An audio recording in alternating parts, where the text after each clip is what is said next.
അറിയാണല്ലോ. ഒന്നുമില്ല, ഒന്നും പറഞ്ഞില്ല. ചേച്ചിയുടെ പകുതി കേക്കിന്റെ അരി കരണ്ട് തിന്നുവല്ലി. ഇത് തേൻ പോലെ ഉണ്ടല്ലേ എന്റെ അകം കണ്ടിട്ട്. പരസ്യം എന്തായാലും ഒരു വീഡിയോയും കൂടെ കിട്ടി. ഇത് നല്ല മധുരമാണെന്ന് തോന്നുന്നു കേട്ടോടി.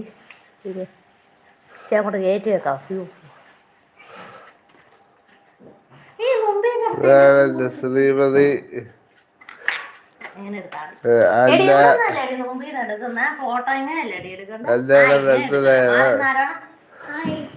അതിന്റെ പൂ ഇവിടെയല്ലേ വരുന്നത്, അപ്പൊ ഇങ്ങനെയല്ലേ എടുക്കണ്ടേ. അപ്പൊ അച്ഛനെ കിട്ടും. ഇങ്ങോട്ട് തിരിച്ചു വെക്കാൻ കഴിയും. ഇതിന്റെ മുമ്പശ ഇതല്ലാട്ടോ, ഇതായിരുന്നു. എടുത്തപ്പോഴേ തെറ്റിപ്പോയി. ഇതാ എന്റെ മുമ്പശ.